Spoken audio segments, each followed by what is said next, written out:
Chaong Quezon, isang bayan na may makulay na kasaysayan at matatag na identidad. Noong unang panahon, ang Chaong ay bahagi pa ng teritoryo ng lungsod ng San Pablo, Laguna. Pero sa paniniwalang noong 1691, nakapagsarili na ang bayan sa tulong ng masisipag na taong bayan at mga paring Fransiskano na nagtayo ng simbahan ni San Juan Bautista.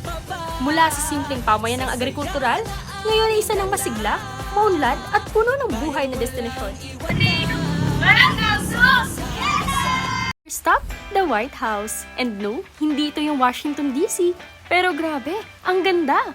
From the gate pa lang, ramdam mo na agad ang elegance. Parang nasa teleserye ka na may puting colonial style na bahay. Sobrang classy at perfect pang photos. Pero hindi lang gusali. Ang White House pala ay isang obra.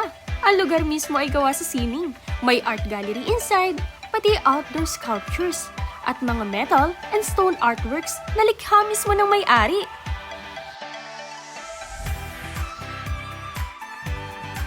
Ayon sa mga lokal, matagal na ang bahay na ito.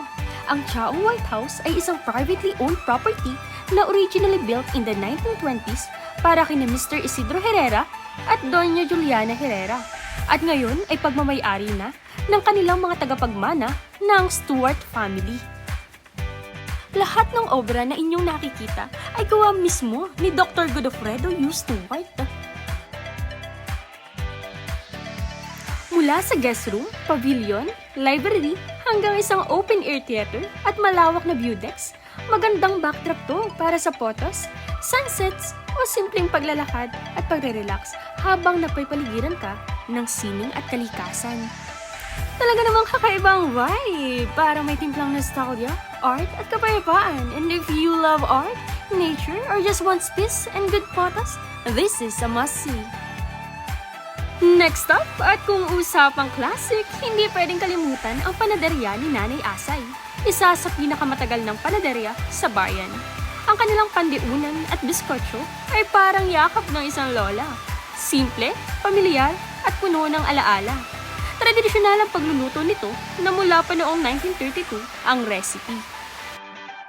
At dahil nga isang niyog sa kanilang pangunahing produkto, tara at uminom muna ng napakatamis at purong-purong buko juice. Literal na fresh from the tree, ika nga.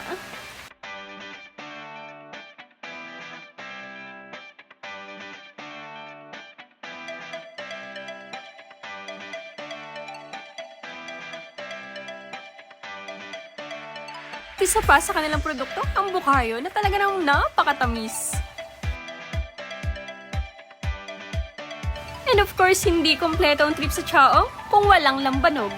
Known as the coconut vodka of the Philippines, ang lambanog ay gawa mula sa katas ng niyog, distilled to perfection. Kaya kilala ito sa lakas at linis ng tama. Next up, dessert time! And hindi pwede sa Chaong kung hindi mo matikman ang Rodillas Yema Cake. Soft, fluffy chiffon cake na may creamy sweet yema toppings. And for our last stop, punta naman tayo sa The Ancestral House o mas kilala bilang Doña Concha's House. At grabe, punong-puno ito ng kasaysayan. Pag-aari ni Doña Concha, isang prominenteng personalidad sa Chaong noong panahon ng Kastila at Amerikano. Isa ito sa ilang natitirang heritage home sa bayan. At ang bayan mismo ay dinisenyo ng sikat na si Architect Mapua. Gawa ito sa matibay na kahoy, may vintage na railings, intricately carved wooden panels, mataas na kisame at malalawak na bintana ng kapis. Habang naglalakad ka, ramdam mo talaga ang kasaysayan. Ang ganda kasi ng pagkapreserve ng bahay kahit matagal na. Fun fact, bahaging kwento rin ng ancestral house na ito kung paano nakuha ng Chaong ang pangalan nito. Lumaki ang bayan sa paligid ng mga prominenteng pamilya tulad ni na Doña Concha. At naging landmark ang kanyang bahay na iginagalang pa rin ng mga lokal. Habang nag-iikot, nai-imagine mo kung paano nabuhay ang mga pamilya noon. Simple pero puno ng tradisyon at kultura. Grabe rin ang craftsmanship mula sa wooden panels, hagdan, furniture, hanggang sa intricate carvings at architectural details ng bahay.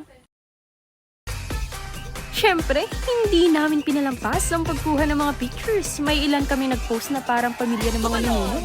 At yung iba, nakakatawa lang. Ganito talaga kapag naglalako at saka kasama ang mga barkada.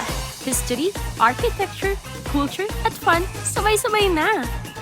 Laging tandaan, explore local, support local, at tupasin ang hidden beauties sa sarili nating bansa. At see you sa next adventure. Bye!